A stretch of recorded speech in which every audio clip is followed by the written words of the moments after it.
नमस्कार, one India Hindi में आपका स्वागत है। बीजेपी को अलविदा कह एनसीपी में शामिल हुए वरिष्ठ नेता एकनाथ खड़से ने कहा कि वो बीजेपी को दिखा देंगे कि खड़से क्या चीज है।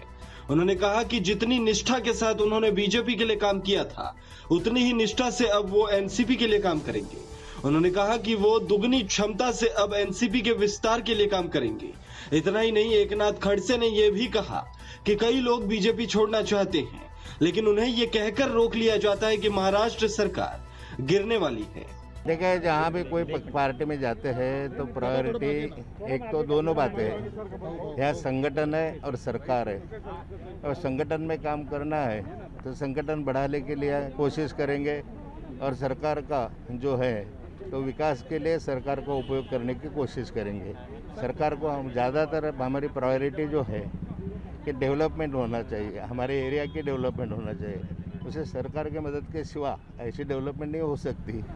पर सर, आने वाले दिनों में किस तरह से देखते हैं आप एनसीपी को, क्योंकि लगातार बीजेपी कोशिश कर रही है कि सरकार गिरेगी, लगातार अपोजिशन रूलिंग पार्टी भी आरोप लगा रही है सरकार गिर जाएगी। देखो, सरकार गिरते गिरते 1 साल हो गया, ऐसा है।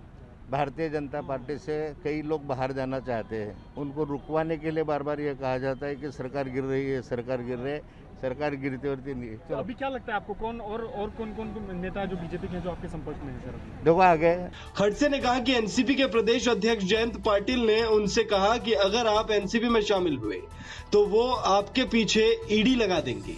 इसके जवाब में खड़से ने कहा कि वो मेरे पीछे ईडी लगाएंगे तो मैं सीडी लगा दूंगा। खड़से ने खुली चुनौती देते हुए कहा कि वो कोई कमजोर नेता नहीं है। खड़से ने कहा कि कुछ दिन रुक जाइए, किसने कितनी जमीनें ली है सब पता चल जाएगा।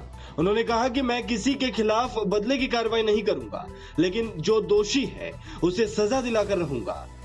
खड़से ने कहा कि उनके एनसीपी में शामिल होने के बाद सवाल उठाए जा रहे हैं कि जिनके विरोध में काम करते थे उनके साथ कैसे चले गए।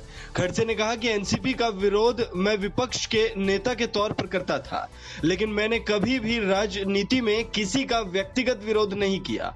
खड़से ने कहा कि जब अंधेरे में एनसीपी के साथ देवेंद्र फडणवीस ने मुख्यमंत्री पद की शपथ ली थी तब एनसीपी अच्छी थी, और अब जब मैं शामिल हो रहा हूं तो एनसीपी कैसे खराब हो गई। इस खबर में फिलहाल इतना ही। तमाम अपडेट्स के लिए बने रहिए वन इंडिया हिंदी के साथ।